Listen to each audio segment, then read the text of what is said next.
What happens when your body becomes a medical mystery? When every test comes back with a question mark, and every specialist you see eventually shakes their head? You are no longer just a patient.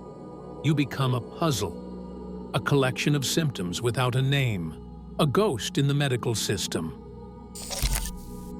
This is a story about one of the rarest, most mysterious diseases on Earth, and how it took nearly a century from the first time its ghost was seen in the tissues to finally being understood. Our story begins not with a breakthrough, but with a mystery. In Vienna, 1930, a 51-year-old man presents to the brilliant pathologist Jakob Erdheim and his American student, William Chester. His chief complaint?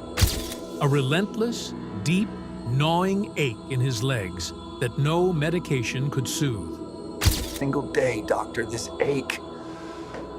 It just never really leaves me. But there were other clues. Strange, yellow, fatty deposits had appeared on his skin. The doctors were baffled. They considered everything they knew, but nothing fit the complete picture. The real clue, the one that broke all the rules, came from the X-rays.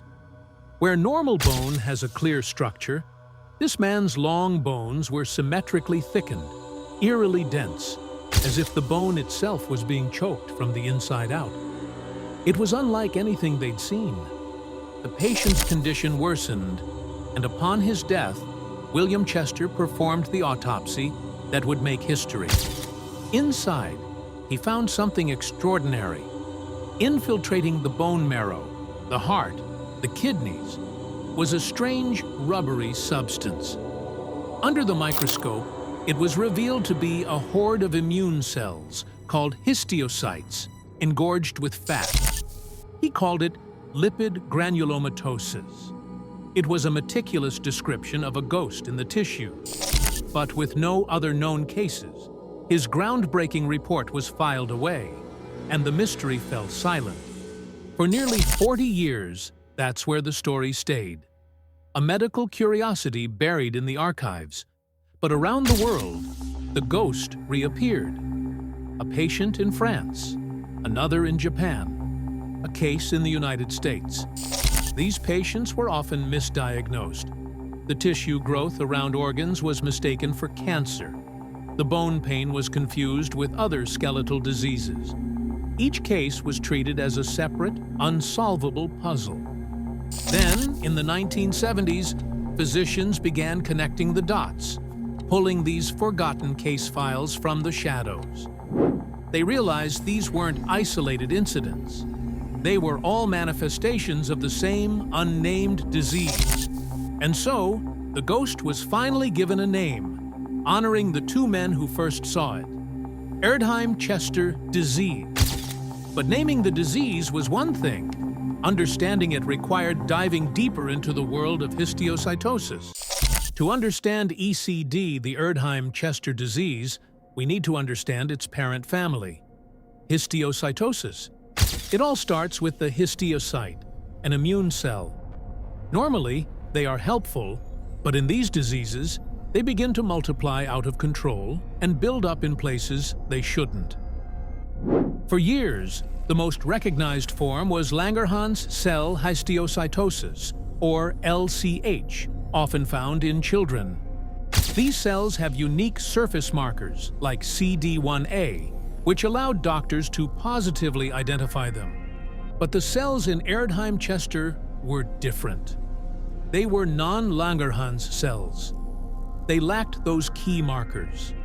This crucial distinction finally classified ECD as its own unique disease entity, separate from its more common cousin. The what was now clear, but the biggest question remained: why? What was causing these cells to go rogue? The answer would not be found in an autopsy room, but in the human genome. The 21st century brought a revolution in genetics. Scientists and patient advocacy groups formed a global network, sharing samples and data to hunt for a genetic driver. In 2012, they found it. a breakthrough discovery. Over half of all Erdheim-Chester patients shared the exact same genetic mutation.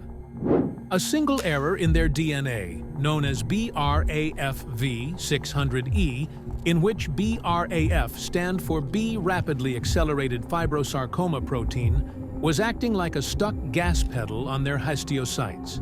This mutation sent a never-ending grow signal to the cells, causing them to build up and wreak havoc in the body. This changed everything. ECD wasn't a mysterious inflammatory disease, it was a type of cancer, a histiocytic neoplasm. And by identifying the enemy, science had finally given doctors a target to aim for. For decades, treating ECD was a frustrating process of trial and error. High-dose steroids could reduce inflammation, but not stop the disease. Harsh chemotherapy was a blunt instrument, causing severe side effects with limited success. The outlook for patients was often poor.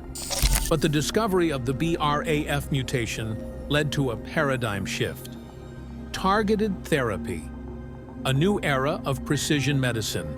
Scientists developed drugs that could hunt down and block the signal from the faulty BRAF gene specifically.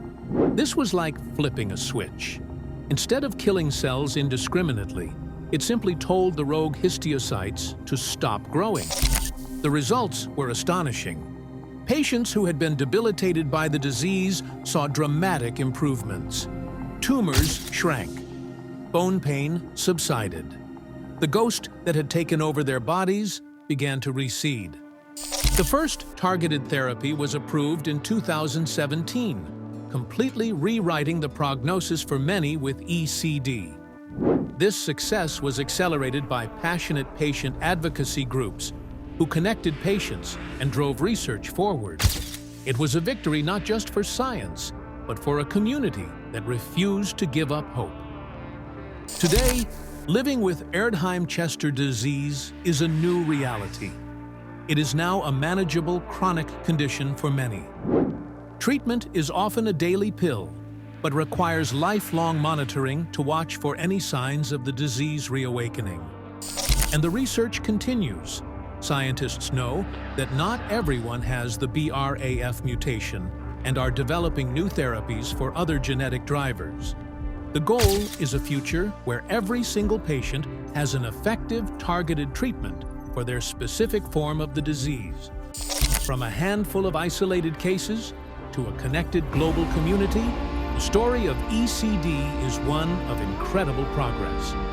The journey of Erdheim-Chester disease is a powerful reminder of how far medicine can come. It started with a single observant pathologist and a ghost in the tissues. It teaches us that even when a disease seems unsolvable, with persistence, collaboration, and hope, an answer is always waiting to be found.